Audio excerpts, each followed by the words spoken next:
Hey everybody, so today we're going to be reading Mind Coding by Jeffrey Hanson.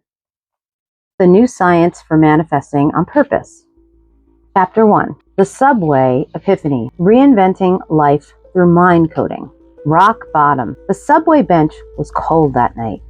Not just freezing in the way steel always is against the skin, but the kind of cold that seeps through your bones and whispers, "You don't belong here."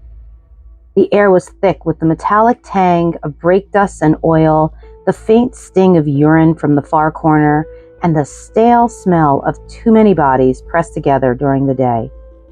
But at night, when the crowds thinned, that station became a kind of graveyard, hollow, echoing, and filled with the ghosts of the forgotten. I was one of them, 50 years old, and I had nothing. No home, no wife waiting for me, no money in my pocket, just a bag with a couple of shirts, a half-eaten sandwich wrapped in foil, and 2 books I hadn't opened in weeks. My body ached from sleeping upright, my stomach growled in protest, and my mind was a battlefield. How did I get here? That question pounded inside my head like a rattle of the arriving train. I had been a Marine, a gymnast, a man of strength, energy, and vision. Yet here I was, slumped on a subway bench, trying to convince myself this was temporary, though deep down, I feared it wasn't. The screech of a train jolted me. Sparks lit up the tunnel as it slowed to a stop. The doors slid open, and a few stragglers shuffled off. Men with hollow eyes, women clutching their bags close, each of them in their own world of survival. I stayed where I was, staring at my reflection in the scratched glass of the subway car. For a split second, I almost didn't recognize myself. The silver streaks in my hair weren't signs of wisdom, they were signs of wear. My face looked older than my years, lined by my disappointment, weighed down by mistakes. Then I saw her. An elderly woman, bent over and fragile, was dragging a bag that looked heavier than she was. Her clothes were layered and ragged, the kind of outfit pieced together from donations and lost and found bins. She shuffled past me, and for the briefest moment, our eyes met. In her, I saw something that froze me. I saw not who I was at 50, but who I would become in 20 years if nothing changed. Invisible, forgotten, carrying the dead weight of regrets too heavy to bear. The recognition was so sharp, it cut deeper than hunger or cold ever could. My chest tightened, my pulse throbbed in my ears. Fear has a way of shocking you awake. That night, I wasn't just looking at a stranger. I was looking at a warning, a mirror held up by life itself.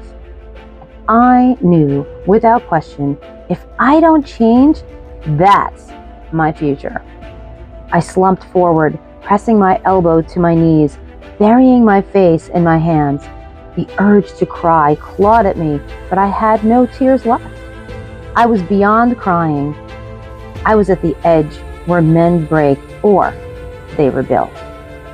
When I finally lifted my head, my eyes landed on the bag at my feet.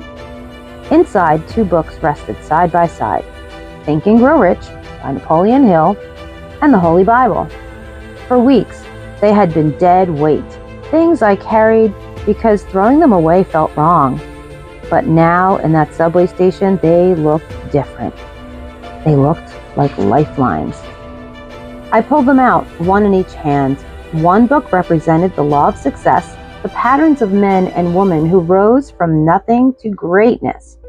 The other represented testimonies of faith, resilience, and redemption. I didn't see the Bible as a religion in that moment. I saw it as evidence, as a record of people who had been broken, tested, and remade.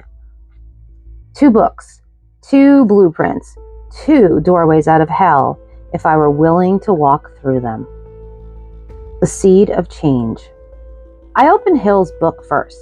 The cover was creased, the pages yellow, but the words inside felt alive. I flipped to a chapter almost at random and read, "One of the most common causes of failure is the habit of quitting when one is overtaken by temporary defeat." I froze. Temporary defeat. That was me. Homeless wasn't final, it was temporary. Broke wasn't destiny, it was temporary. Humiliation wasn't permanent, it was temporary. Another line burned into me. Every adversity, every failure, every heartbreak carries with it the seed of an equal or greater benefit. Could this night, this cold bench, this hunger, this despair carry a seed inside it? If so, maybe I hadn't fallen into my grave. Maybe I have fallen into the soil. Switching to the Bible, my eyes landed on a verse. "Though he falls, he shall not be utterly cast down, for the Lord upholdeth him with his hand." It wasn't religious in the way most people mean it, but that verse struck me. Though he falls. I had fallen, no denying it, but not utterly cast down. That meant the story wasn't finished. Then another verse, "Be transformed by the renewing of your mind." It was as if the pages were talking directly to me. Your mind must change before your life does. The two books were speaking in harmony. Hill gave me the strategies. Scripture gave me the testimonies. Together they were telling me the same thing. Your reality is shaped by your inner code.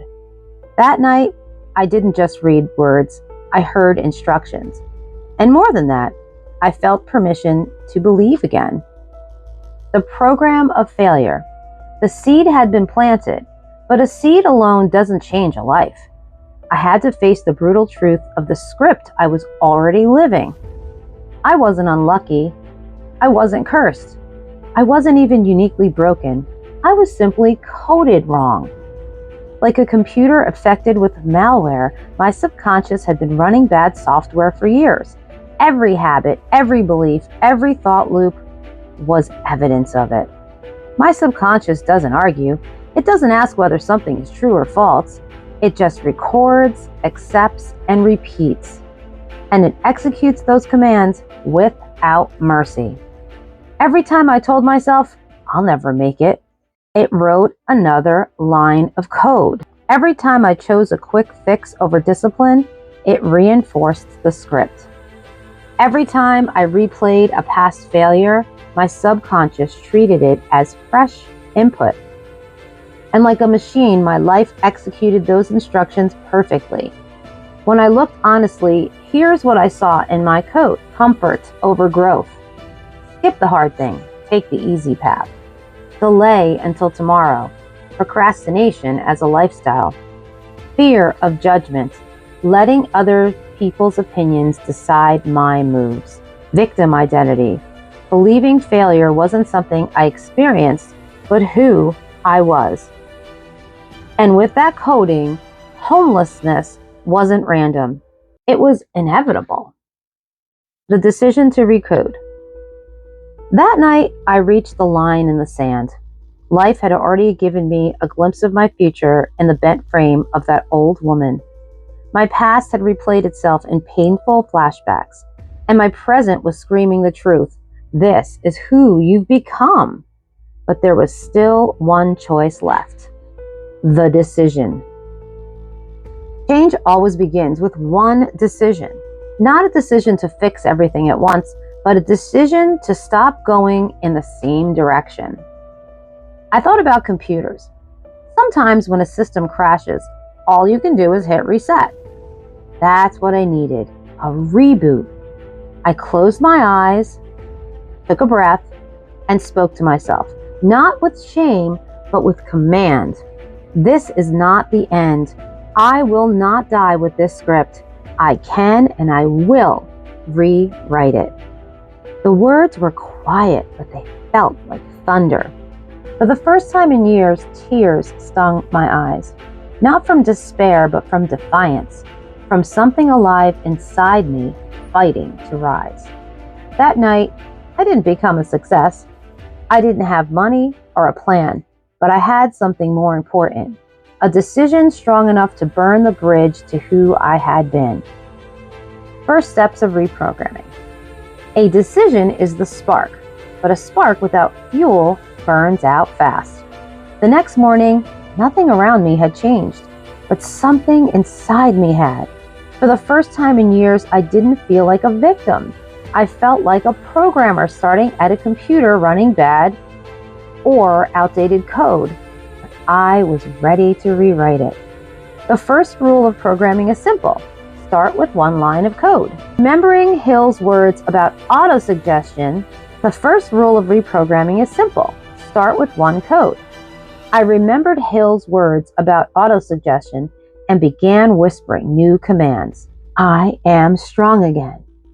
I am rewriting my life. They felt ridiculous at first. My reality didn't match my words, but I was programming my reality. I was programming my subconscious, and the subconscious doesn't care if something isn't true yet. It only cares if it's repeated. Then I backed up the words with action. One push-up, one jog in place, one meal that fueled me instead of numbed me. Every choice was a line of code, small, almost laughable steps, but each one whispered into my subconscious. The program is changing. And slowly, I began to feel it. Each repetition lifted my frequency. My energy shifted. I was no longer vibrating with shame and fear. I was rising. I discovered the loop. Code creates action. Action creates results. Results reinforce code. That loop became my engine of change. The promise of mind coding. That night on the subway was not the end of my story. It was the beginning. I didn't walk out with money or success. I walked out with something far more valuable. The understanding that my life wasn't broken. It was miscoded. And if it could be coded wrong, it could be coded right. That's the promise of mind coding. You are not broken. You're simply coded. And a code can be rewritten. This book is not a theory. It's the practical science of how thoughts become identity and identity becomes destiny.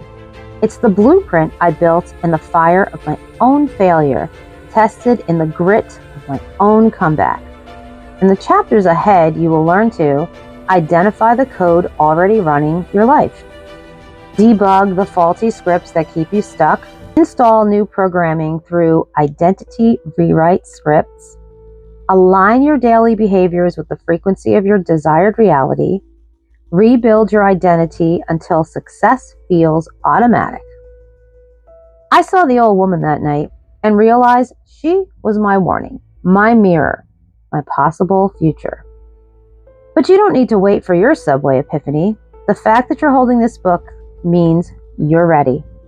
The seed is already in your hands. Now it's time to plant it, to water it, to grow it into the life you've always known was possible. The decision is yours, and when you make it, I promise you this, your old code will not define your new destiny. Welcome to Mind Coding. And that is the end of chapter 1.